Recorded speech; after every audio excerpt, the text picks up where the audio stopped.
네, 07년 24번 기출 보겠습니다.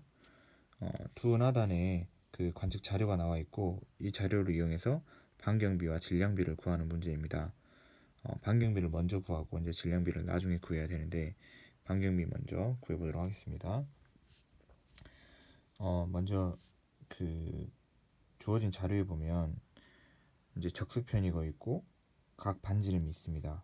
적색편이 그 적색편이 이제 어떻게 활용하냐면 우리 그 CZ는 HT 이런 식으로 해가지고 광속, 적색 편이량, 허블 상수, 거리 D 이제 이렇게 식을 쓰는 거죠. 이제 비상대론적인 경우에. 근데 이제 광속과 허블 상수는 이제 상수값이라고 했을 때 이 적색 편이량은 거리 D에 비례하게 됩니다. 그러니까 거리가 더 멀리 있을수록 이 Z값은 커지게 되는 거죠. 그 다음에 각 반지름이라고 하는 값이 이제 자료로 제시가 되었는데 예를 들어서 관측자가 있고 어떤 어느 정도 거리에 있는 그 은하단을 이제 관찰을 할 경우 이 은하단이 어떤 이 각도를 가지고 이제 범위로서 보일 거예요.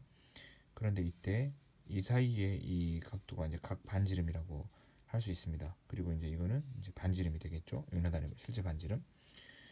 근데 같은 각 반지름이라고 할지라도 예를 들어서 거리가 더 멀면 관측자가 있고 여기까지가 은하단의 거리 D라고 했을 때 같은 각 반지름이어도 거리가 멀면 더 큰 실제 반지름을 갖겠죠. 이렇게 해가지고 더 큰 반지름을 가질 겁니다. 그렇기 때문에 이 거리 D랑 이 반지름 같은 경우 비례한다고 할 수 있습니다. 그러니까 거리가 멀면 반지름이 크다 이렇게 말할 수가 있죠.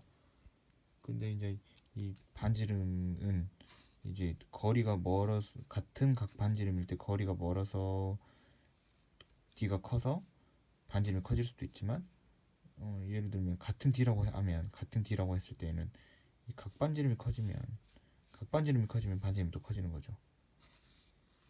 이런 식으로요.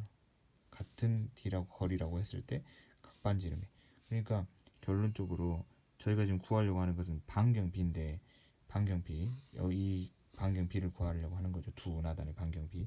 근데 이것은 거리에도 비례하고 이 각 반지름에도 비례한다라고 말할 수가 있습니다. 근데 이 거리 D 같은 경우는 지금 Z값에 비례한다고 했으니까 결국 우리가 구하려고 하는 이 반경비라고 하는 것은 그 이 지금 우리가 주어진 값인 적색이동값 Z랑 각반지름 세타 값을 곱한 것에 비례한다 이렇게 말할 수가 있습니다. 왜냐하면 반경비는 거리에 비례하니까. 그리고 각반지름도 역시 각반지름이 커지면 반경도 커지고 또 Z가 커지면 거리가 멀어지니까 그만큼 반경도 커지고 이렇게 된다는 거죠. 그래서 주어진 이제 지금 이런 지금 반경 B를 구하라고 했으니까 0.05 곱하기 20 0.04 곱하기 30 이런 식으로 식을 쓸 수가 있습니다. 그래서 계산해 보면 그냥 간단하게 10 그리고 12 그리고 5 6 이렇게 이제 값을 구할 수가 있는 거죠. 그래서 6분의 5가 반경 B가 됩니다. 그 다음에 이제 저희가 구하려고 하는 것은 이제 질량비인데 질량비는 그 다음에 나와 있는 이 속도분산이라는 값을 이용해서 이제 구합니다. 이 속도분산은 천천서 480 6조개가 있는 요걸 이용합니다. 요 21-2 이 식을 이용한대요. 이제 이 속도분산을 이용을 할 때 이제 많이 이 부분에서 논란이 되는 게 이 속도분산 값을 제곱을 하는지 혹은 제곱하지 않고 그대로 활용하는지가 이제 관건입니다. 근데 이제 저는 제곱하지 않고 처음엔 제곱해서도 하고 제곱 안 하고도 했는데 전 제곱 안 하고 요즘엔 풀이를 그냥 해 두었더라고요 보니까.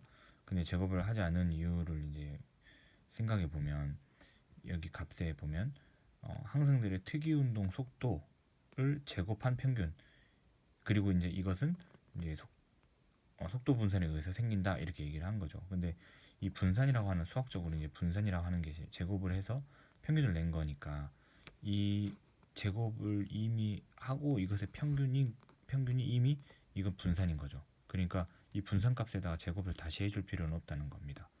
그러니까 이미 주어진 속도가 있을 거고, 그것에서 제곱의 평균을 한 게 분산이기 때문에, 지금 우리한테 주어진 그 자료값은 속도 분산이 주어진 거지, 속도가 주어진 게 아니라 속도 분산이 주어진 것이기 때문에 이미 제곱하고 평균한 값이 요거다, 이렇게 이제 이해할 수 있겠습니다. 그래서 그냥 분산값을 그대로 이용을 해서 이 식에다가 대입을 하면 될 것 같습니다. 한번 이것도 식을 한번 써보면, 분산 표시로 쓸게요. 5분의 2 이거 RH는 이제 그 반경입니다.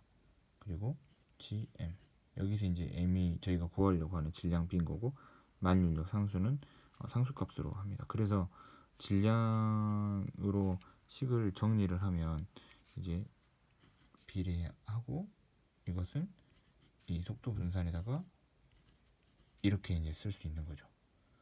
그러면 MA, MPA, 지금 질량 B를 구해야 되니까 이것은 곧 속도 분산 곱하기 RH, A 거, 그 다음에 B 거, 이제 B 거의 반지름. 그래서 요거는 저희 지금 반경 B 구한, 아까 여기서 구한 6분의 5를 넣는 거고, 이 속도 분산 값은 주어진 값을 넣으면 됩니다. 그래서 1000 곱하기 5, 1500 곱하기 6 이렇게 되는 거죠. 그래서 이거는 지금 2분의 3이 되는 거고,